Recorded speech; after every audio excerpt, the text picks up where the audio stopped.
แสงตะวันที่โรยแสงลงทุกขณะนั้นทำให้คณะเดินทางกลุ่มหนึ่งที่กำลังเร่งรีบเดินกันอยู่ในป่าลึกแห่งเทือกเขาสันกาลาคีรีพวกเขาต้องเร่งฝีเท้ากันให้เร็วกว่าเดิมอีกเท่าตัวเพราะต้องเดินทางให้ถึงจุดพักแรมที่ได้กำหนดไว้แล้วโดยพรานทองหัวหน้าคณะเราต้องไปให้ถึงหุบหมาหอนก่อนมืดนะครับคุณชัยถ้าไม่อย่างนั้นพวกเราจะไม่สะดวกในเรื่องการหุงหาอาหารแล้วก็เรื่องน้ำนะครับเพราะว่าที่หุบหมาหอนนั่นมันมีลำห้วยไหลผ่านพอได้อาบได้กินอยู่ครับและอีกประการที่มองข้ามไม่ได้ก็คือถ้าเราพักระหว่างทางแถวนี้นะมันจะไม่ค่อยปลอดภัยนักสำหรับพวกเราลุงทองพรานนำทางได้บอกกับหัวหน้าคณะก็คือชัยที่กำลังยืนพิจารณาข้างทางอยู่แล้วก็รีบเดินตีคู่ไปด้วยกันอย่างรีบเร่งเรื่องของเรื่องก็คือว่าชัยหนุ่มใหญ่วัย50เศษรูปร่างเล็กผิวคล้ำแต่ดูกระฉับกระเฉงอยู่ตลอดเวลาและอาชีพของชัยก็คือรับซื้อของป่าดีๆแปลกๆและก็ให้ราคาดีไม่อั้นและยังทำการค้าเกี่ยวกับพวกอัญมณีต่างๆอีกและเหตุที่ชัยและคณะของเขาได้ว่าจ้างลุงทองให้เข้าป่ามาด้วยกันทั้งหมดครั้งนี้ก็เพราะว่าชัยนั้นไปได้แผนที่ลายแทงแผ่นหนึ่งอย่างฟลุกๆจากลูกค้าของเขาที่ได้ขายแร่ประหลาดก้อนหนึ่งให้กับเขามันเป็นแร่ก้อนสีดำสนิทและแวววาวและที่ทำให้ชัยตกตะลึงก็คือว่าเจ้าแร่ที่ว่านี่มันยืดได้หดได้แล้วก็แปรสภาพได้คล้ายๆกับพวกจิ้งจกหรือว่ากิ้งก่าใช่แล้วมันแปรสภาพแล้วก็ปรับสภาพสีผิวได้มันปรับตัวของมันให้เหมือนกับสภาพแวดล้อมที่มันอาศัยเพื่อพรางตัวและเจ้าแร่ที่ว่านี่ก็เหมือนกันกับพวกสัตว์พวกนั้นวันแรกที่มันตกเป็นสมบัติของเขามันก็ยังเป็นสีดำอยู่แต่ว่าพออีกวันชัยได้เข้าไปดูในห้องเก็บของก็ปรากฏว่ามันได้เปลี่ยนสภาพเป็นวัตถุสี่เหลี่ยมเหมือนกับกล่องที่ใส่มันและก็มีสีเดียวกันกับกล่องไม้นั่นเมื่อชัยได้ปรึกษาเรื่องนี้กับเพื่อนของเขาก็คือเจิดซึ่งเจิดนั้นเป็นผู้เชี่ยวชาญด้านอัญมณีแล้วก็สิ่งแปลกประหลาดลึกลับเจิดก็บอกกับชัยที่ได้นำเอาหินประหลาดไปให้เขาดูว่าอุกามณีเขาเรียกว่าอุกามณีนะเพื่อนเจ้าสิ่งนี้นะมันมาจากฟ้าเพื่อนเอ๋ยและมันก็มีคุณวิเศษอีกหลายอย่างถ้าเป็นหินที่ตกจากดวงดาวทั่วไปเรามักจะเรียกกันว่าอุกาบาตใช่ไหมเพื่อนแต่ว่าเจ้าสิ่งนี้นะมันวิเศษกว่านั้นผู้รู้ก็เลยเรียกมันว่าอุกามณีเจิดยังเล่าให้ฟังอีกว่าเจ้านิลการหรือว่าอุกามณีนี้มีดียิ่งกว่าเหล็กไหลและว่ากันว่ามันสามารถแปลงร่างให้เหมือนกับเจ้าของมันก็ยังได้ในทางอเมริกาก็ต้องการสิ่งนี้มากหากว่าใครมีไว้ในครอบครองหรือว่ารู้แหล่งที่อยู่ของมันนั่นก็หมายถึงความเป็นอภิมหาเศรษฐีได้มาเยือนเข้าแล้วอย่างไม่ต้องสงสัยและนี่ก็คือที่มาที่ชัยได้มาว่าจ้างลุงทองหรือว่าพรานทองให้เป็นพรานนำทางนำคณะของเขาให้ไปหาเจ้านิลการหรือว่าอุกามณีให้ได้ภายในระยะเวลา2 เดือนซึ่งคณะของชัยหนุ่มใหญ่นั้นได้มากัน4 คนก็คือชัยและคู่รักของเขาก็คือโยโกะ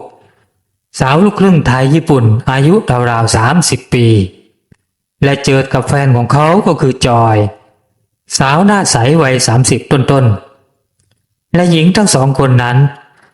ต่างก็เป็นนักนิยมไพรนักเดินป่าตัวฉกาจมีความช่ำชองในการใช้ชีวิตในป่าและก็มีความรู้ในการใช้ปืนเป็นอย่างดีไม่แพ้ผู้ชายส่วนทีมของลุงทองหรือว่าพรานทองนั้นก็มีเชิดเป็นผู้ช่วยและก็มีปานและยังมีลูกหาบอีก4 คนก็คือรีด ริง เร และก็ไรพวกเขาเป็นพี่น้องท้องเดียวกันหมดก็เลยมีชื่อคล้องจองกันรีดนั้นมีอายุ22ปีตามด้วยริง20ปีเร18ปีและไรอายุ17ทั้งหมดเป็นลูกป่าที่มีความอดทนสูงและซื่อสัตย์อย่างเชื่อถือได้เพราะว่าลุงทองนั้นเป็นคนคัดเลือกเองกับมือเวลาจวนเจียนจะมืดเต็มทนเมื่อคณะของชัยอันมีลุงทองพรานนำทางได้มาถึงปุกผาหอนเต็นท์สองหลังได้ถูกกางและติดตั้งขึ้นทันทีบริเวณลานหินเรียบๆระหว่างต้นไม้ใหญ่2 ต้นพวกลูกหาบลงมือแบ่งงานกันทำอย่างรู้หน้าที่ทั้งจุดไฟ2 กองใหญ่ทั้งเตรียมหุงหาอาหารและก็แผ่วถางรอบๆที่พักให้พอเตียนพอราบเรียบพอได้เดินเล่นได้บ้างส่วนสาวๆก็คือโยโกะและจอยนั้นก็กำลังจัดเตรียมที่หลับที่นอนภายในเต็นท์มีเสียงน้ำไหลในลำห้วยดังแว่วๆให้ทุกคนได้ยินเลิศที่เพิ่งวางกระเป๋าสัมภาระเข้าไว้ในเต็นท์ตะโกนเรียกปานเบาๆเฮ้ยไปเว้ยปานไปตระเวนดูรอบๆสักหน่อยแล้วขากลับค่อยลุยห้วยหาปลามาพอได้กินเป็นมื้อค่ำนะไปรีบกันเถอะมืดลงเรื่อยๆแล้วเชิดบอกกับปานแล้วก็ชวนกันออกเดินอย่างไม่รอช้าลุงทองมองตามหลังแล้วก็ตะโกนว่าอย่าออกไปนานนะเชิดนะค่ำแล้วรีบไปรีบมานะครับลุงเชิดและปานตะโกนตอบกลับมาตัวจนเวลาผ่านไปได้ราวชั่วโมง2 คนนั่นถึงได้กลับมาพร้อมกับปลาพวงใหญ่แล้วก็มีพวกผักกูดผักน้ำตามริมห้วยโดยปานนั้นเป็นคนหิ้วมาตามหลังเชิดพร้อมกับคำเพลงมาตลอดทางอาหารเย็นมื้อนี้มันสุดแสนจะอร่อยอีกมื้อหนึ่งแต่มันก็ได้ผ่านพ้นไปเมื่อราวๆ2 ทุ่มชัยได้พูดขึ้นลอยๆจากเก้าอี้ผ้าใบแบบพับได้ที่เขากำลังนั่งจิบกาแฟร้อนๆอยู่ว่าอ้าวใครที่ยังไม่ได้อาบน้ำก็ไปอาบกันซะนะตรงลำห้วยข้างหน้านะแต่ว่าต้องมีคนคอยคุ้มกันอยู่บนตลิ่งด้วยนะค่ำๆมืดๆต้องระวังไว้ก่อนใช่ไหมครับลุงทองได้ครับคุณชัยนายปานประมาทอะไรไม่ได้เลยแต่ดูเหมือนว่าคุณจอยกับคุณโยโกะนะอาบไปแล้วตอนหัวค่ำใช่ไหมครับก็คงจะเหลือแต่พวกลูกหาบแล้วก็เจ้าเชิดเจ้าปานนั่นแหละว่าแต่ว่าอากาศดีๆแบบนี้คุณชัยไม่อยากลองออกส่องสัตว์เล่นๆบ้างดูไหมครับพรานทองถามคงไม่ละครับลุงคืนนี้น่ะผมรู้สึกว่าเจ็บคอยังไงพิกลเดี๋ยวกะว่าก่อนนอนคงต้องกินยาดักไว้ก่อนสักเม็ดอากาศมันร้อนจัดตอนกลางวันน่ะก็เลยปรับสภาพร่างกายไม่ค่อยจะทันชัยพูดยังไม่ทันจะจบคำเจ้าลีดและเจ้าริง2 คนพี่น้องก็ค่อยๆย่องหน้าตาตื่นเข้ามาอ้าวลีดริงมีอะไรหรือย่องเข้ามาอย่างกับพวกย่องเบาเนี่ยลุงเจ้าลีดผู้พี่เอ่ยขึ้นเบาๆเมื่อกี้น่ะเจ้าริงมันออกไปฉี่ที่ทางด้านแนวไม้หลังเต็นท์น่ะยังไม่ทันได้ฉี่มันก็บอกว่ามันเห็นตาของอะไรสักอย่างวาววับกำลังจ้องมองมายังพวกเราที่เต็นท์นี่แหละเจ้าริงมันบอกว่ามีหลายตาแล้วก็ไม่เหมือนตาสัตว์เพราะว่าระดับตามันแนวเดียวกับคนเลยแต่ว่ามันก็มองไม่ถนัดเพราะว่าเจ้าของดวงตานั่นอยู่ในป่าทึบและก็แอบอยู่แต่ว่ามันกล่าวว่าไม่ต่ำกว่า4-5 คู่แล้วที่มาแอบอยู่นะแต่ตอนนี้คาดว่าคงจะล้อมเราไว้แล้วหรือว่าอาจจะแอบดูอยู่ก็ได้ชัยที่นั่งฟังอยู่ด้วยตกตะลึงรวมถึงเจิดที่อยู่ใกล้ๆเจิดขยับปากจะพูดแต่ลุงทองพูดขึ้นมาก่อนเบาๆว่าเฉยๆไว้ก่อนครับทุกคนอย่ากระโตกระตากให้ไอ้พวกที่แอบดูเราอยู่มันรู้ตัวนะคุณเจิดครับช่วยไปเตือนคุณโยโกะกับคุณจอยให้เข้ามาในเต็นท์ครับอย่าให้มีพิรุธนะครับคุณชัยครับเดี๋ยวมาวุธเลยครับเดี๋ยวผมจะให้เจ้ารีดอยู่เป็นเพื่อน ส่วนไอ้ริงเองจัดการไปบอกน้องสองคนของเองให้ระวังให้มากแล้วก็เติมฟืนให้สว่างเข้าไว้ทำทุกอย่างให้ปกติร้องเพลงไปด้วยก็ได้ส่วนข้าจะไปบอกเจ้าเชิดเจ้าปานแล้วก็จะหาทางตลบหลังพวกมันทุกคนใจเย็นๆไม่ต้องกลัวครับพวกเรามีอาวุธใช้อาวุธให้เป็นให้คุ้มราคาแล้วก็อย่าประมาทเอาละครับเดี๋ยวสักพักผมจะมานะครับลุงทองสั่งการเสร็จก็เดินตรงไปหาเชิดและปานที่กำลังทำท่าจะไปอาบน้ำที่ลำห้วยแกส่งสัญญาณเป็นเสียงผิวปากสองคนนั่นชะงักกึกลุงทองพูดออกไปเบาๆเองสองคนเดินเข้าไปในเต็นท์ของพวกเราก่อนเดี๋ยวข้าเดินตามหลังไปแค่นั้นเองสองคนนั่นก็รู้ทันทีว่าเกิดเหตุการณ์ที่ไม่ปกติขึ้นและเมื่อเข้าไปอยู่ในเต็นท์แล้วลุงทองก็เล่าเรื่องราวที่เจ้าริงเห็นให้ฟังย่อๆถ้างั้นเอาอย่างนี้ลุงเดี๋ยวให้ปานคอยอยู่ดูแลทางนี้นะปานเองพร้อมด้วยเจ้าสี่พี่น้องนั่นนะเตรียมพร้อมสี่มุมสี่จุดอาวุธครบมือนะเองไปจัดกำลังแล้วก็สแตนบายเลย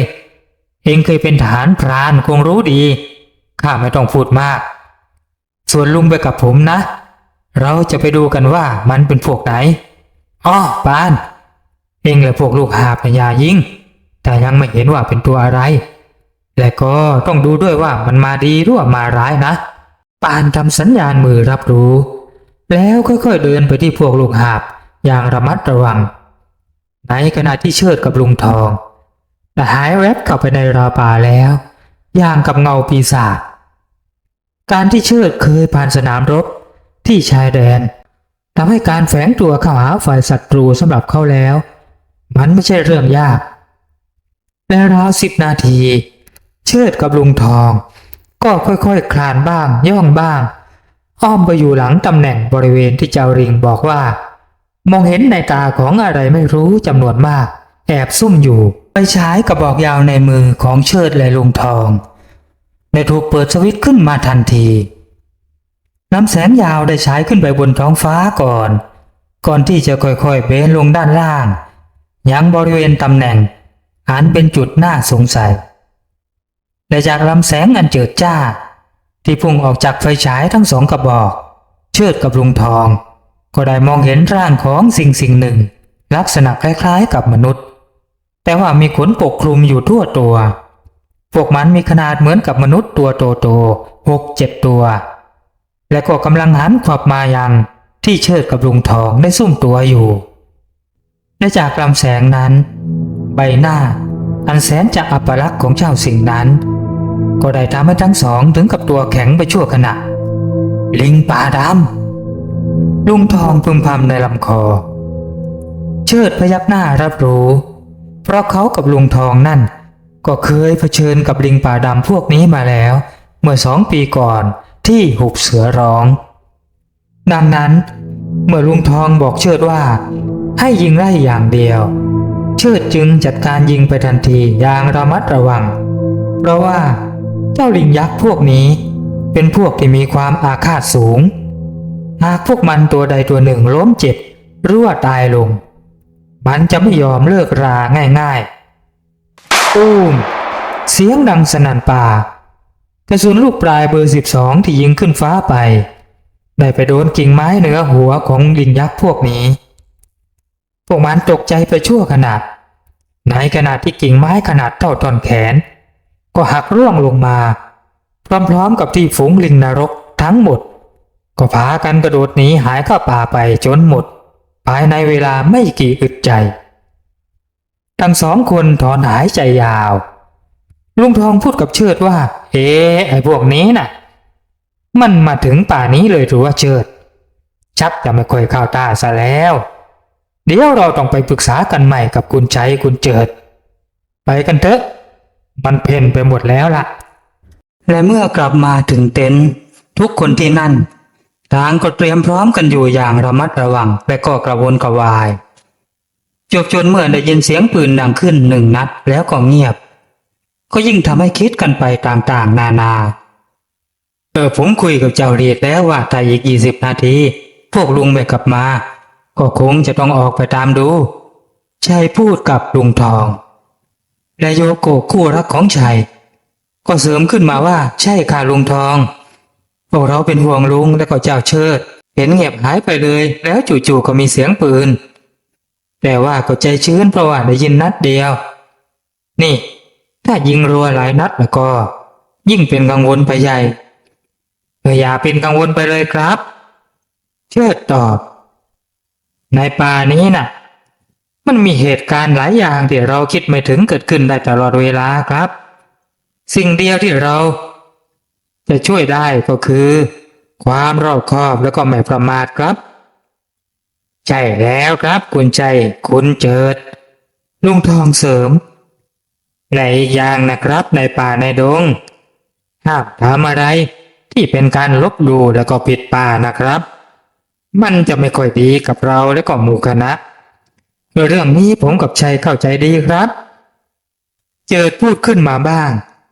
โดยมีจอยนั่งฟังอยู่เงียบๆเราจะไม่ทำอะไรผิดป่าหรือว่าลบหลู่ใดๆแน่นอนครับเพราะว่าผมกับชัยน่ะก็เข้าป่าอยู่บ้างเราพอจะรู้ว่าแต่ว่าเมื่อกี้สรุปว่าลุงกับเชิดได้เจออะไรหรือถึงได้ยิงออกไปแค่นัดเดียวเจิดถามลุงทองก็เลยเล่าเรื่องราวทั้งหมดที่ได้เจอแล้วก็อธิบายต่อไปให้คณะนายจ้างได้ฟังว่าคืออย่างนี้ครับคุณชัยคุณเจิดไอ้พวกลิงป่าดำพวกนี้น่ะมันเป็นคล้ายๆกับว่าเป็นลิงสอดแนมหรือว่าลิงที่เลี้ยงไว้ใช้งานของไอ้พวกสางดำที่ซึ่งเราต้องผ่านดินที่อยู่ของมันแน่ๆถ้าเราจะไปเอาอุกามณีหรือว่าเจ้านิรการที่คุณชัยต้องการนะครับเพราะว่าไอ้พวกสางดำพวกนี้มันอยู่ตรงปากทางเข้าภูเขาแห่งอุกามณีนั่นตามแผนที่คุณชัยให้ผมมานะครับสางดำมันยังไงกันลุงทองช่วยขยายความได้ไหมครับชัยถามอย่างข้องใจและพวกลูกหาบที่รับฟังอยู่ด้วยต่างก็แสดงสีหน้างงงวยสางดำก็คือพวกผีไพรชนิดหนึ่งกึ่งผีกึ่งคนครับจะพูดว่าผีไพรก็ไม่เต็มปากผมเรียกว่าคนป่าดีกว่าครับคนป่าที่ไม่ใช่คนก็เพราะว่ามันกินคนครับมันกินคนเป็นๆด้วยกันโหดเหี้ยมและก็มีมนต์ดำด้วยโดยมันจะมีพ่อหมอประจำกลุ่มของมันและก็ไอ้ลิงป่าดำก็เป็นบริวารที่ตกอยู่ภายใต้มนต์ดำของพวกมันลุงทองอธิบายย่อๆแต่พอจะเข้าใจให้นายจ้างฟังแล้วลุงรู้ข้อมูลพวกนี้มาจากไหนกันคะจอยที่นั่งฟังอยู่ข้างๆเจิดถามขึ้นอย่างสนใจและระแวงภัยเรื่องนี้ต้องให้เชิดเล่าครับเรื่องนี้เชิดเองเล่าให้คุณจอยฟังสิครับคุณจอยแล้วก็ทุกคนครับเรื่องมันเมื่อ3 ปีที่แล้วครับก่อนที่คุณชัยจะได้ว่าจ้างลุงทองและผมน่ะก็เคยมีคนได้มาจ้างพวกเราก่อนแล้วเมื่อ3 ปีก่อนให้ไปยังเขาที่เจ้าอุกามณีและประหลาดปรากฏอยู่แต่ว่าพวกเขาน่ะไม่ได้ไปเพราะเรื่องแร่นี่หรอกครับเขาไปหาคนหายที่เดินทางมาล่วงหน้าแล้วก็หายเงียบไปพวกเขาก็เลยมาติดต่อผมกับลุงทองให้นำทางเพื่อที่ว่าจะได้ตามหาคนนะครับและก็นั่นแหละพวกเราก็เลยได้เจอกับเจ้าลิงป่าดำแล้วก็พวกผีป่าสางดำในที่สุดครับคนที่หายไปนั่นก็ได้ตายไปแล้วส่วนคนที่ว่าจ้างพวกผมน่ะไปกัน3รอดมาได้แค่คุณจำรัดหัวหน้าคณะและก็พวกเรานี่แหละนอกนั้นโดนไอ้สางดำฆ่าตายหมดครับลูกปืนยิงมันไม่ทันครับมันมีเป็นร้อยอยู่กันเป็นชมรมครับเชิดเล่าให้ทุกคนฟังจอยกับโยโกะถึงกับบีบมือแน่นด้วยความตื่นเต้นและประหวั่นใจส่วนชัยกับเจิดรับฟังด้วยความสงบและครุ่นคิดอย่างค่อนข้างเป็นกังวลเราไม่มีทางไปทางอื่นอีกแล้วหรือครับลุงทองที่จะได้ไม่ต้องเจอกับไอ้พวกสางดำที่เชิดบอกนั่นผมฟังดูแล้วเป็นห่วงลูกทีมอยู่มากเลยไม่มีทางอื่นครับถ้าจะไปที่ป่าดำเนี่ย ก็ต้องผ่านไอ้พวกสางดำนั่นแต่ผมคิดว่าเรามีทางแก้แน่ๆครับอย่าห่วงเลยคืนนี้พักผ่อนกันเถอะครับลุงทองได้บอกกับทุกคนและคืนนั้นทุกคนก็เข้านอนกันอย่างค่อนข้างเป็นกังวลโดยลุงทองได้จัดให้พวกลูกหาบก็คือรีดริ่งเรไรปราดกันอยู่ยามโดยมีปานและเชิดแล้วก็ลุงทองเองปราดกันอยู่เป็นพี่เลี้ยงและราตรีนั่นก็ผ่านไปได้ด้วยดีโดยไม่มีเหตุการณ์ร้ายใดๆเกิดขึ้นแสดงถึงว่าเจ้าพวกลิงป่าดำที่เมื่อคืนที่ผ่านมานั้นได้มาแอบซุ่มอยู่ก็ได้เป็นหายลับไปไม่กลับมาแล้วจริงๆและเมื่อปานกับเชิดได้พากันไปดูร่องรอยอีกครั้งในตอนเช้าก็ปรากฏว่ารอยเจ้าลิงพวกนั้นไม่ได้ย้อนกลับมาจริงๆและการเดินทางก็ได้เริ่มต้นขึ้นอีกครั้งหลังจากที่ทั้งหมดได้จัดการกับมื้อเช้าแบบง่ายๆโดยชุดอาหารสำเร็จรูปที่เตรียมมาโดยคณะนายจ้างกินกันแค่กาแฟคนละถ้วยแค่นั้นเองพวกเขาบอกว่ากินอาหารหนักไม่ลงในตอนเช้า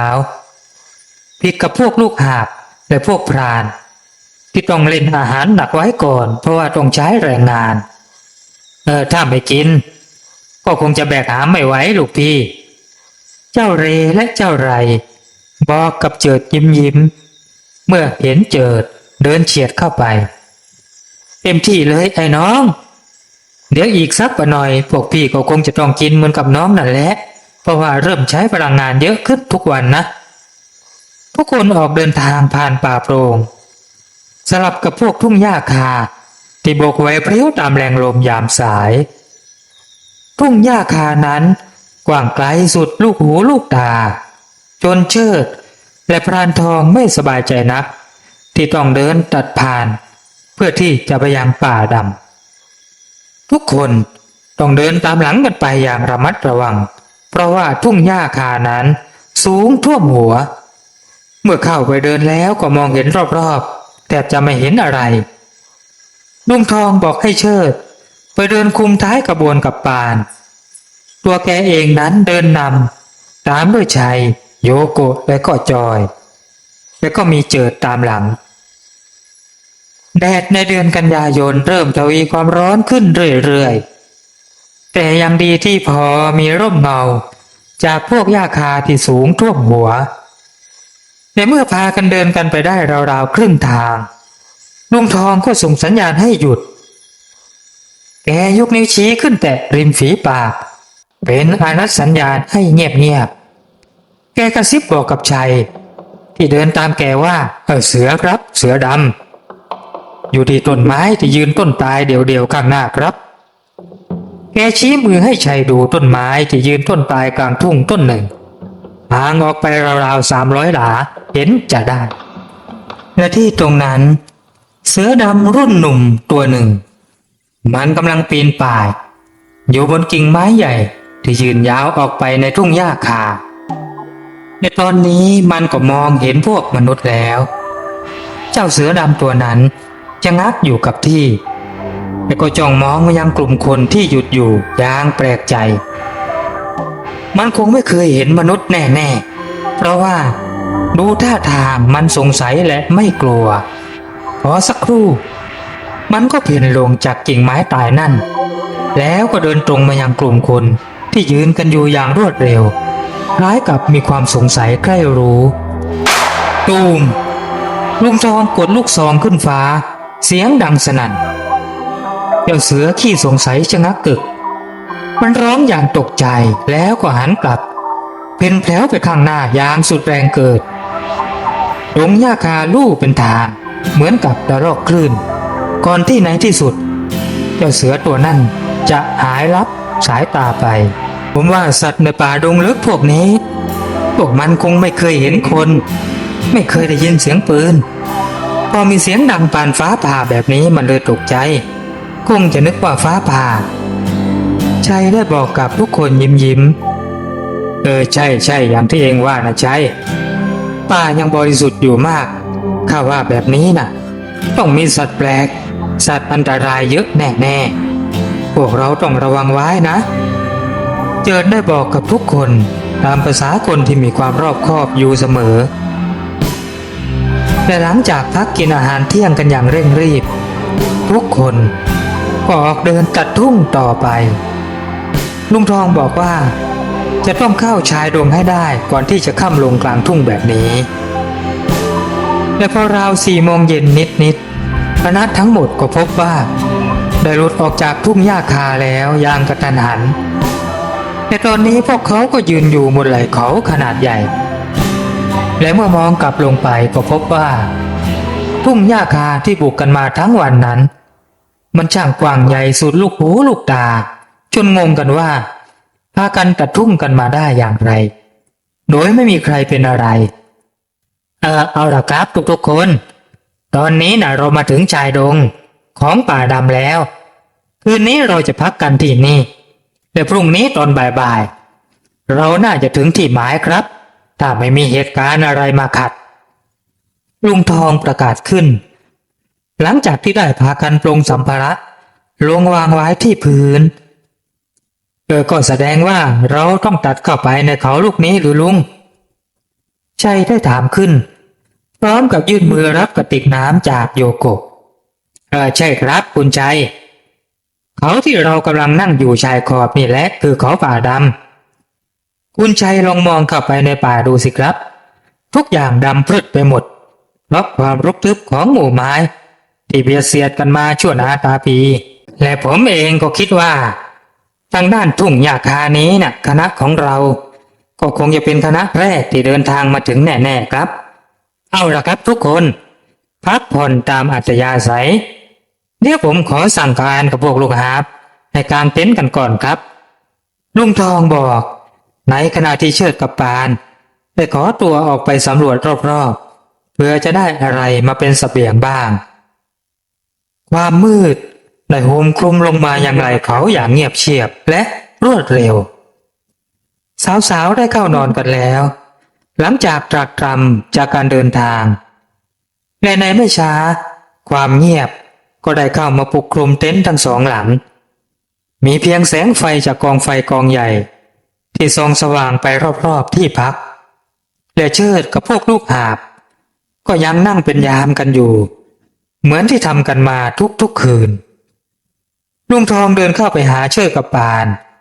แกปรึกษาเบาๆว่าเดี๋ยวพรุ่งนี้เป็นต้นไปนะทุกอย่างเราต้องเตรียมพร้อมเพราะว่าเองก็รู้นี่เราจะต้องเข้าเขตของไอ้พวกสางดำกันแล้วและข้าว่านะป่านนี้พวกมันน่ะคงจะรู้แล้วนะว่ามีแขกมาได้รับเชิญมันรู้ได้ยังไงล่ะลุงปานถามปัดโตเอ็งลืมไอ้ลิงป่าดำแล้วหรือไอ้พวกนั้นน่ะคงขับข่าวไปบอกมันแล้วที่เราต้องทำอย่างเดียวตอนนี้ก็คือว่าเตรียมพร้อมไม่ประมาทไม่ต้องห่วงลุงเรื่องนั้นน่ะผมปรึกษากับปานแล้วก็พวกลูกหาบไปแล้วเชิดบอกมันน่ากลัวมากหรือลุงไอ้พวกสางดำน่ะรีดหัวหน้าลูกหาบถามโดยมีริงและเรและก็ไรที่อยู่ใกล้ๆคอยเติมเชื้อไฟใช่มันน่ากลัวสิวะไอรีดเอ็งก็ลองคิดดูสิว่ามันกินคนนะโว้ยถ้าเอ็งไม่อยากถูกย่างสดแล้วก็เอ็งอย่ามัวนอนหลับเพลินหูตาต้องไวหน่อยเอาล่ะข้าไปนอนก่อนละเดี๋ยวดึกๆจะได้มาเปลี่ยนเวรพวกเอ็งลุงทองบอกนางเดินกลับไปยังเต็นท์ซึ่งตอนนี้ใช้กับเจิดได้พากันหลับไปก่อนหน้าแล้วเสียงน้ำค้างที่ลงปอแปะยามดึกทำให้เรกับไรที่นั่งอยู่ยามกัน2 คนต้องสะดุ้งและระแวงเป็นระยะคำบอกเล่าของลุงทองทำให้เด็กหนุ่มทั้ง2 คนเสียวสันหลังว่าจนเมื่อรีดกับริงได้เข้ามาเปลี่ยนเวร2 คนนั่นถึงกับถอนหายใจอย่างโล่งอกในที่สุดยามเช้าอันหนาวเหน็บก็ได้มาถึงอีกวันหนึ่งอย่างไม่บิดพริ้วเป็นสัญญาณเริ่มต้นการเดินทางที่ใกล้จุดหมายเข้าไปทุกทีแต่รอบนี้เชิดเป็นคนนำทาง โดยมีลุงทองปิดท้ายขบวนส่วนสองสาวเริ่มต้นโดยการดื่มกาแฟตอนเช้าๆพวกเธอตื่นเต้นเป็นพิเศษเพราะรู้ว่าใกล้จะถึงปลายทางเข้าไปทุกขณะแล้วก็เริ่มกลัวและก็เป็นกังวลจนถึงเวลาเที่ยงทุกคนถึงได้หยุดพักเหนื่อยเอาแรงแล้วก็ดื่มน้ำที่เหลือก่อนคนละนิดละหน่อยเพราะว่าที่เดินทางกันมานั้นยังไม่ผ่านลำห้วยเลยไม่มีการพักกินมื้อเที่ยงตามคำบอกของลุงทองแกบอกว่ารอไปกินตอนเย็นเลยและในขณะที่ทุกคนกำลังเตรียมตัวจะออกเดินทางต่อไปนั่นเองเสียงร้องประหลาดเสียงหนึ่งคล้ายๆเสียงนกก็ดังขึ้น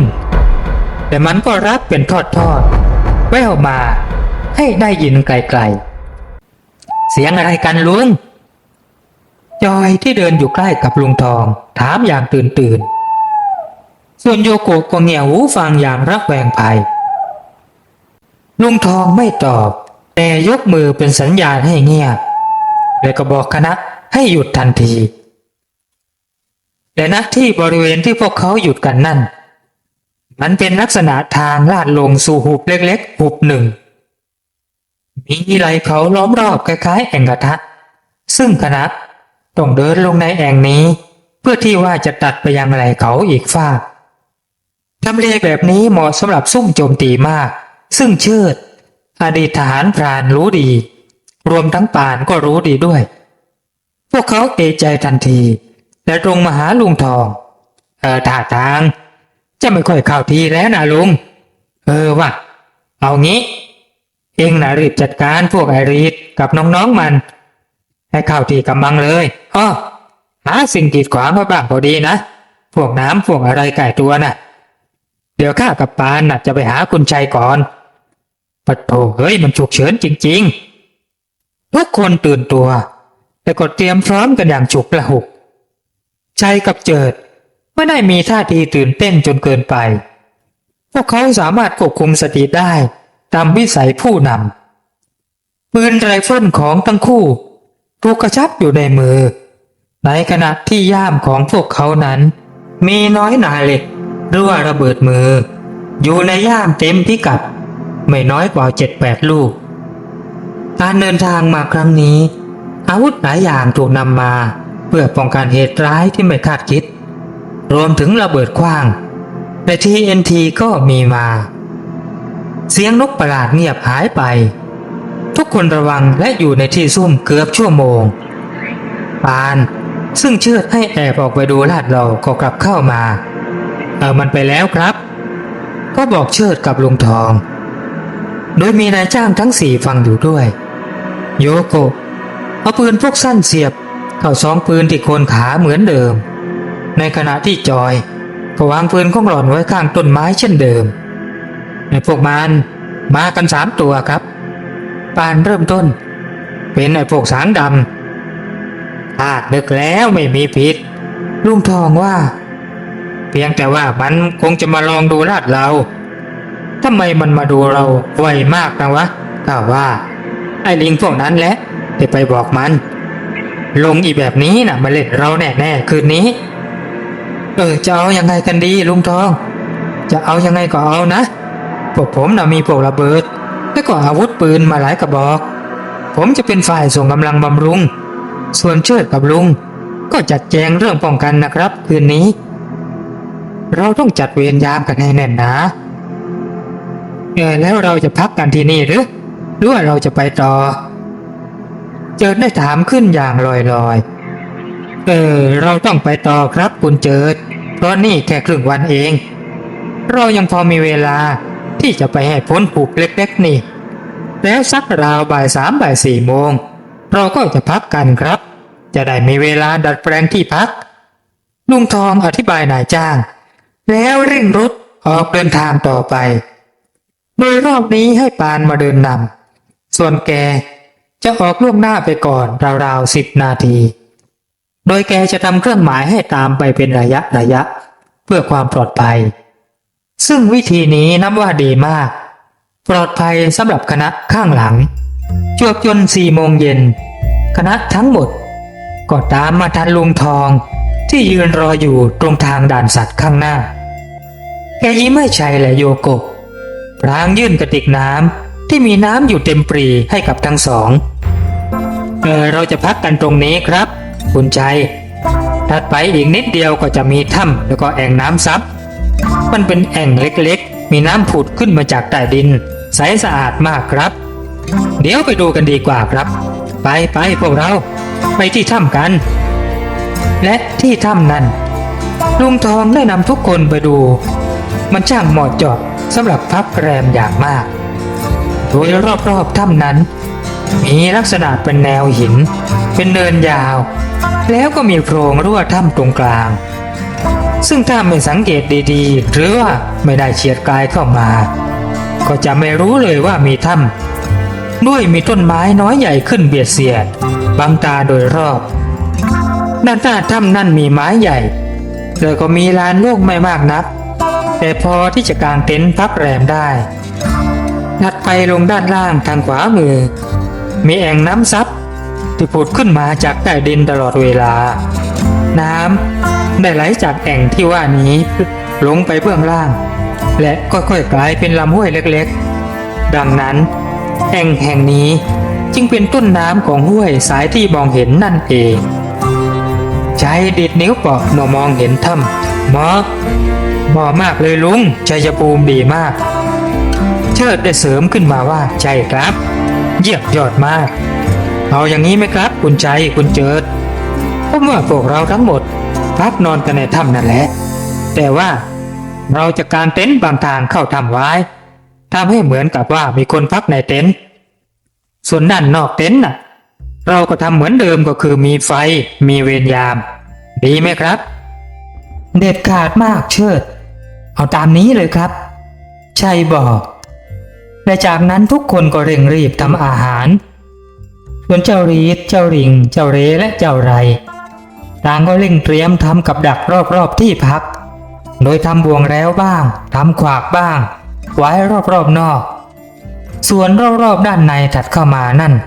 เชิดจัดการวางทุ่นระเบิดที่เขาดัดแปลงทำจากระเบิดมือที่ใช้ออกมาอย่างเหลือเฟือโดยใช้เชือกเส้นเล็กขึงดักไว้ระดับราวนมซึ่งถ้าเป็นสัตว์ทั่วไปก็จะไม่โดนกับดักนี้แต่ถ้าเป็นคนหรือว่าสัตว์ใหญ่ก็ต้องโดนแน่ๆนอกจากนั้นเชิดกับปานยังทำบังเกอร์เล็กๆสำหรับใช้เป็นจุดยิงอยู่เหนือผนังหลังคาถ้ำซึ่งพรางไว้ด้วยกิ่งไม้ใบไม้อย่างดีส่วนพวกสาวๆต่างก็เร่งรีบอาบน้ำและทำกับข้าวแข่งกับเวลาและเมื่อทุกคนเตรียมการเรียบร้อย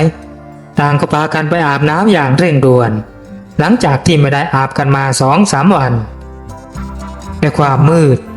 ก็โรยตัวมาอย่างรวดเร็วเหมือนกับทุกครั้งข้าวไม่ทันเรียงเม็ดก็มืดซะแล้วเจิดพูดส่วนจอยกำลังนวดไหล่ให้กับเจิดหล่อนเป็นคนเงียบๆไม่ค่อยพูดแต่ก็ยิ้มเก่งและก็เป็นคนเส้นตื้นและก็ไม่ถือตัวเธอไว้ผมสั้นเสมอหูส่วนโยโกะนั่นผอมสูงไว้ผมยาวยิงปืนแม่นและกำลังง่วนอยู่กับการชงกาแฟร้อนให้กับทุกๆคนไม่เว้นแม้แต่พวกลูกหาบบรรยากาศในป่าลึกแห่งเขาป่าดำคืนแรกมันเงียบเชียบเหมือนสิ้นร้ายสิ่งมีชีวิตแม้แต่ลมก็ยังนิ่งเงียบไม่มีโชยมาแม้แต่น้อยจนดวงจันทร์ได้ค่อยๆโผล่ขึ้นมาให้เห็นราวๆ3 ทุ่มนั่นแหละพวกฤทธิ์ริงเรไรแล้วก็รองในถึงได้เริ่มบรรเลงเพลงกล่อมไพรเสียงดังเชี่ยวแจ้วระงมไปทั่วไพรกว้างเหมือนไม่รู้จักเหน็ดเหนื่อยเสียงกบเขาในลำห้วยร้องโอ๊บแว่วมาให้ได้ยินเจ้ารีดเจ้าริงแกบอกน้องแกด้วยนะเว้ยบอกเจ้าเรเจ้าไรว่าอย่ารับยามนะคืนนี้น่ะปรัดกันคนละ2 ชั่วโมง4 คน8 ชั่วโมงก็สว่างพอดีลุงทองกำชับแล้วก็บอกให้คณะนายจ้างได้พักผ่อนแต่ชัยบอกว่า จะขอดูแผนที่ก่อนสักแป๊บหนึ่งถึงจะเข้านอน เพราะว่าการเดินทางใกล้เข้าไปเต็มทนจวบจนราวๆใกล้ๆจะ5 ทุ่มเมื่อชัยทำท่าจะเข้านอนเสียงผิดปกติบางอย่างก็ดังขึ้นมันเป็นเสียงนกกลางคืนที่ร้องกระชั้นทีร้องหยุดและสักพักก็ร้องขึ้นรอบทิศทางแต่เสียงยังอยู่ไกลจากที่พักพอประมาณพวกมันมาแล้วปานกระซิบบอกลุงทองและใจก็เลยไม่ได้เข้านอนเขาค่อยๆออกมานั่งข้างๆกับเชิดอย่างเตรียมพร้อมและคอยเงี่ยหูฟังให้ถนัดชัดเจนและไม่นานเจิดจอยแล้วก็โยโกะก็ทยอยออกมาจากในถ้ำอ้าวจะออกมากันทำไมชัยท้วงขึ้นอยู่ในนั้นน่ะปลอดภัยแล้ว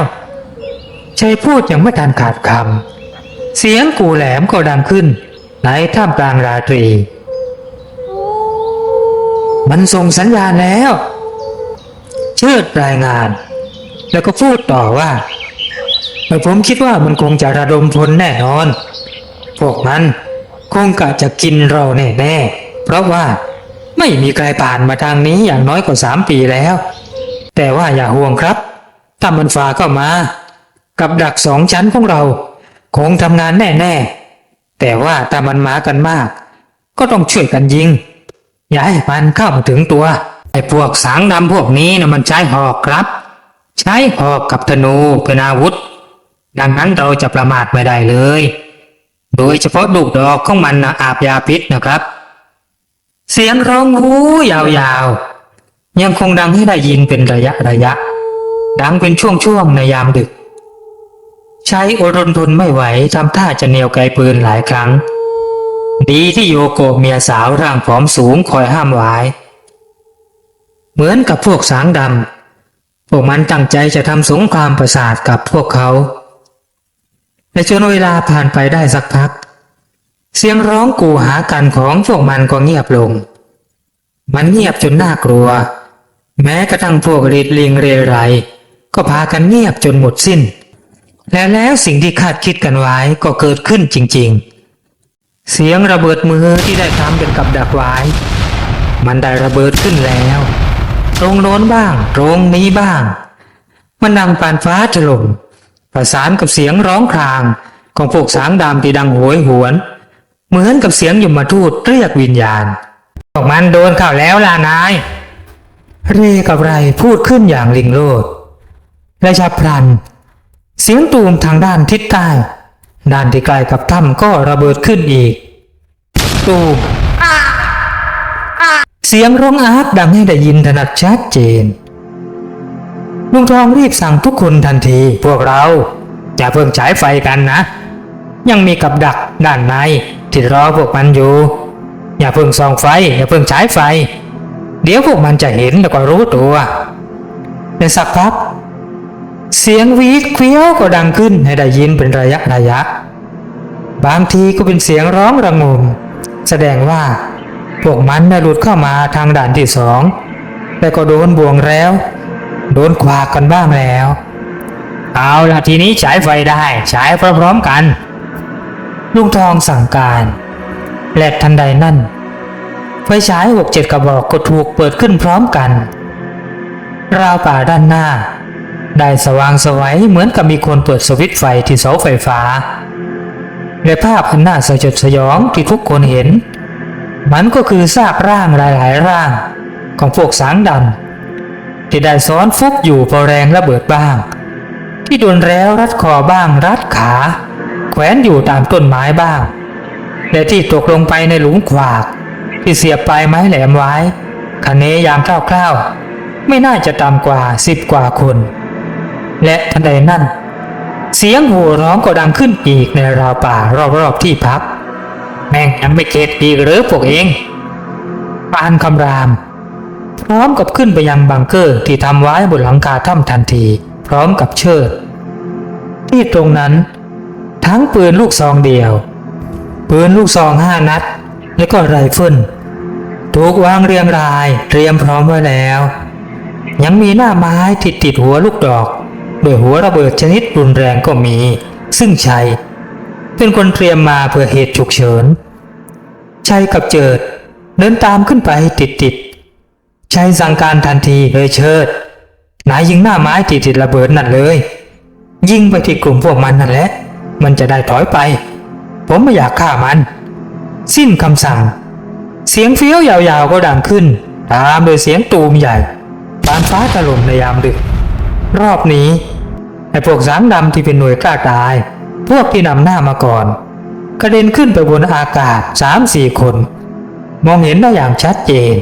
จากแสงไฟที่เกิดจากแรงระเบิดส่วนพวกที่เหลือนั่นได้เพ่นหนีกันกระจายและแค่ไม่กี่อึดใจทุกอย่างก็กลับมาเงียบเชียบอีกครั้งทิ้งไว้แต่ความพินาศไว้เบื้องหลังตายกันหมดแล้วมั้งเจิดได้พูดทำลายความเงียบขึ้นหลังจากที่ไม่มีความเคลื่อนไหวใดๆจากราวป่าทุกคนรู้สึกผ่อนคลายลงพวกผู้หาบนั้นลงไปเติมฟืนลงในกองไฟใหญ่สักพักบริเวณรอบๆก็สว่างขึ้นเชิดกับปานก้าวลงจากหลังคาถ้ำตามด้วยชัยและเจิดกำลังจะลงมาเป็นคนสุดท้ายและทันใดนั้นสิ่งที่ไม่คาดคิดก็เกิดขึ้นวิจุดเสียงธนูแหวกอากาศดังได้ยินชัดเจนและมันก็พุ่งปักเข้าที่หน้าอกของเจิดอย่างแม่นยำลูกธนูนั่นได้พุ่งปักเข้าไปแทบจะเกินครึ่งของความยาวโอ้ยเจิดร้องสุดเสียงท่ามกลางความตกตะลึงของทุกๆคนวิจุดเสียงธนูแหวกอากาศเข้ามาอีกคราวนี้มากเป็นหาฝนและมันได้พุ่งปักเข้าใส่พวกลูกหาบก็คือรีดริงเรนและไรโดนกันทุกคนและปานกับลุงทองก็โดนเข้าที่แขนระวังธนูอาบยาเชิดตะโกนพร้อมกับกราดยิงไปรอบๆอย่างข้างแขนที่ชะล่าใจและประมาทเสียงตูมๆจากปืน4 กระบอกก็คือเชิดชัยและลุงทองกับปานที่ถึงแม้จะโดนยิงจากลูกธนูแต่ก็ยังพอมีแรงที่จะเหนี่ยวไกปืน4 กระบอก4 ประสานดังระงมไม่ขาดระยะลุงทองรีบกวาดมือเข้าไปในย่ามล้วงท่อนว่านชนิดหนึ่งรีบเอามาหักแบ่งครึ่งแล้วก็ส่งให้ปานรีบกินไวๆปานแก้พิษถ้าแกกินช้านะแกตายว่าพลางตัวแกเองก็รีบเคี้ยวทันทีปานเห็นก็รีบทำตามในขณะที่แขนซ้ายของเขายังมีลูกธนูปักคาอยู่และในขณะที่ทุกคนกำลังชุลมุนอยู่กับการยิงปะทะกับไอ้พวกสางนรกนั่นเองเสียงร้องว้ายในถ้ำก็ดังขึ้นแล้วก็เงียบไปฉายไฟเร็วฉายไฟชัยร้องสั่งเชิดคว้าไฟฉายประจำเป้ส่องไปทันทีพวกเขาทันได้เห็นหลังไวๆของเจ้าสางนรก 4-5 ตัวและคงจะเป็นตัวหัวหน้าเพราะว่าที่หัวของมันมีขนนกเสียบปักอยู่มันกำลังแบกร่างของโยโกะและจอยขึ้นบ่าแล้วก็กำลังวิ่งหายลับไปในความมืด2 คนนั่นเงียบไปแล้วคงจะตกใจจนสลบหรืออาจจะโดนทำร้ายมีเสียงหัวเราะฮาๆอย่างเย้ยหยันดังแว่วมาจากในป่าแล้วทุกอย่างก็เงียบงันใจกำปัดแล้วก็ฟาดไปที่เสาเต็นท์อย่างแค้นใจในขณะที่ลุงทองรีบตรงไปดูเจิดที่นอนนิ่งอยู่กับที่ตรงหลังคาถ้ำเชิดวิ่งขึ้นไปติดตายแล้วลุงทองพูดเสียงแผ่วแต่ตอนนี้แกรู้สึกปวดที่แผลตุบๆเพราะลูกธนูยังหักคาอยู่เมื่อยังไม่มีเวลาดึงออกเพราะการดึงออกต้องใช้เวลาและต้องเตรียมการหลายอย่างน้อยๆก็ต้องมีน้ำร้อนมีเหล้าไว้ฆ่าเชื้อและปานก็ตามขึ้นไปดูศพของเจิดเขากัดฟันกรอดไอ้เจิดเป็นไงบ้างลุงเสียงใจที่คงจะระงับอารมณ์อยู่ข้างล่างถามขึ้น เออคุณชัยครับคุณมาดูเองดีกว่าครับลุงทองตอบรุ่งเช้าฟ้าเปิดชัยกับคนที่เหลือถึงได้เห็นว่าลูกหาบ4 คนก็คือเจ้ารีดเจ้าริงเจ้าเรแล้วก็เจ้าไรได้ตายลงไปหมดแล้วจากลูกดอกอาบยาพิษถึงแม้จะไม่อาบยาก็ต้องตายอยู่ดีอย่างช่วยไม่ได้แน่ๆเพราะว่าลูกหนูหรือว่าลูกดอกได้ปักเข้าที่สำคัญทั้งสิ้นก็คือที่คอแล้วก็ที่หน้าอกส่วนเจิดนั้นโดนเข้าไปเป็นคนแรกก็เลยเสียชีวิตอย่างน่าอานาถใจสะอื้นฮักๆเหมือนกับเด็กๆเพราะว่าเสียทั้งเพื่อนรักเสียทั้งเมียของตัวเองและเมียของเพื่อนรักซึ่ง2 คนนั่นป่านนี้จะเป็นตายร้ายดียังไงก็ยังไม่รู้ชะตากรรมส่วนปานลุงทองและก็เชิดก็สะอื้นในอกเพราะลูกหาบทั้ง4ก็ล้วนเป็นญาติกันทั้งนั้นข้าผิดเองที่ดูแลพวกเองไม่ดีพาพวกเอง4 พี่น้องมาตายพร้อมกันลุงทองคร่ำครวญใช้เอามือหนักๆตบที่บ่าของลุงทองอย่าโกรธตัวเองเลยลุงเชิดเรื่องแบบนี้ไม่มีใครคาดคิดดอกและผมก็ไม่โทษพวกคุณมันเกินคาดของพวกเราขนาดพวกเราทำกับดักไว้แล้วพวกมันยังเล็ดรอดเข้ามาได้เพราะความอ่อนประสบการณ์อ่อนหัดของพวกเรานั่นแหละเราลืมไปว่าพวกมันน่ะอยู่กับป่ามาช่วยชีวิตพวกมันย่อมชำนาญเรื่องกับดักมากกว่าเรามันยอมให้ลูกน้องมันตายก่อนเพื่อที่มันจะเข้ามาเอาคนของเราโธ่เอ้ยโยโกโธ่เอ้ยจอยพวกเธอ2 คนจะเป็นอย่างไรบ้างก็ไม่รู้ผมขอโทษนะใจคร่ำครวญเหมือนคนที่เสียสติและทันใดนั้นมันก็ตะโกนโวยวายขึ้นมาจากในเต็นท์พวกเราอาวุธกับข้าวสารพวกเราหายหมดแล้วชัยได้ยินถึงกับใจหายว่าเขาวิ่งถลันเข้าไปดูภาพที่เห็นก็คือความว่างเปล่ากระสอบข้าวสารเสบียงที่สำคัญที่สุดได้หายไปและปืนที่อยู่ในลังพร้อมด้วยกระสุนก็ได้หายไปยกลังต้องเป็นฝีมือของไอ้พวกสางดำแน่ทีเดียวที่เข้ามาลักทั้งคนทั้งของโอ้พวกมันร้ายกว่าที่เราคิดไว้นับ10 เท่าเลยนะเราจะเอายังไงกันต่อดีเชิดปานผมว่าเราจัดการฝังคุณเจิดแล้วก็พวกเจ้ารีดก่อนดีกว่าครับเชิดตอบดีเหมือนกันแต่ผมว่าเราเผาดีกว่านะเราไม่มีอะไรขุดดินเลยหรือถึงจะมีก็คงจะขุดได้ไม่ลึกพวกสัตว์ใหญ่นะคงจะเข้ามาขุดคุยสู้เผาไม่ได้นะผมว่าก็สุดแต่คุณใจครับลุงทองว่าแล้วคนทั้งหมดก็ได้จัดการเผาศพทั้ง5 คนในบ่ายของวันนั้นแต่เมื่อพากันเดินไปล้างเนื้อล้างตัวที่ลำห้วยก็พบว่าข้าวสารอาหารแห้งต่างๆถูกเททิ้งลงในลำน้ำจนหมดสิ้นรวมทั้งลังปืนลังกระสุนด้วยหมดกันมันเททิ้งน้ำหมดเลยไอ้พวกนี้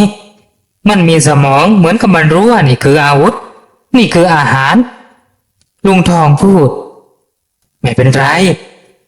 เราพอจะขุดหัวเผือกหัวกลอยกินกันได้ปืนเราก็ยังพอมีเหลือกันอยู่ติดตัวผมจะออกตามโยโกะชัยพูดอย่างเด็ดเดี่ยวแน่นอนครับคุณใจพวกเราต้องออกตาม2 คนนั่นแน่นอนครับพวกเราคือผมเชิดและก็ปานจะไม่ทิ้งคุณชัยแน่ลุงทองกล่าวเสียงหนักแน่นขอบคุณพวกคุณมากครับผมดีใจที่เลือกพรานนำทางไม่ผิดคนดังนั้นเราไปกันเลยดีไหมได้ครับลุงทองว่าแต่ว่าผมกับปานน่ะขอเวลาเอาไอ้ลูกดอกลูกธนูที่ปักอยู่นี่ออกก่อนแล้วเราจะออกตามทันทีโอ้ขอโทษทีผมลืมไปสนิทเลยครับ ชัยพูดอย่างนึกขึ้นได้และทำไปทำมาการเอาลูกดอกออกนั่นก็ทำให้ลุงทองกับปานถึงกับเป็นไข้ตามมาด้วยความระบมจากพิษบาดแผลทั้งสองนอนป่วยอยู่กับที่พอตกดึกก็ละเมอเพ้อพกเพราะว่าพิษไข้ซ้ำร้ายยาก็หายไปหมดเชิดนั้นต้องออกไปเที่ยวหาพืชสมุนไพรมาต้มให้สองคนกินจนผ่านไปได้3 วันอาการของสองคนนั่นก็ค่อยๆดีขึ้นแต่เหมือนเคราะห์ซ้ำกรรมซัดพายุฝนได้ก่อตัวแล้วก็ตกลงมาอย่างไม่ลืมหูลืมตาเพราะเข้าฤดูฝนพอดีฝนนั้นได้ตกติดต่อกันถึง6 วัน7 วันเห็นจะได้แล้วก็ตกอย่างหนักจนคนทั้ง4ต้องติดอยู่ในถ้ำนั่นจนย่างเข้าวันที่9นั่นแหละท้องฟ้าถึงเริ่มเปิดพอมาถึงตอนนี้แผนการทุกอย่างก็ต้องเปลี่ยนไปเพราะว่าตอนนี้สภาพของทั้ง4 คนนั่นอิดโรยมากเหมือนคนใกล้จะตายตอนนี้อย่าว่าแต่ออกตามหาโยโกะกับจอยเลยเอาตัวเองให้รอดยังยากกว่าซะอีกในที่สุดลุงทองก็พาทุกคนสมสารกลับบ้านป่ามาตั้งหลักอย่างทุลักทุเลแค่ใช้เวลาถึง8 วันกว่าจะกลับถึงบ้านและการจะกลับเข้าป่าไปตามหาโยโกะกับจอยอีกทีนั่นก็ต้องให้ฝนเพลาๆลงก็ต้องรอกันร่วมเดือนจนในที่สุดก็ตกลงกันว่าอีก15 วันถึงจะกลับเข้าป่าอีกครั้งแต่ครั้งนี้แม้จะได้เพียงซากกระดูกหรือร่างที่ไร้วิญญาณของโยโกะกับจอยมาก็ตามพวกเขาก็จะออกตามและนำกลับมาให้ได้ไม่มีวันที่จะปล่อยให้อยู่ในดงร้างของพวกสางดำหรือว่าสางนรกอย่างแน่นอนส่วนอุกามณีนิรการแร่ประหลาดนั้นตอนนี้ก็ยังคงเป็นความลับมืดดำและก็เป็นสิ่งอัศจรรย์ต่อไปจนกว่าจะนำมันออกมาจากป่าดำแดนดิบของไอ้พวกสางดำนรกปีศาจกินคนจากนรกนั่นเองจบภาคแรก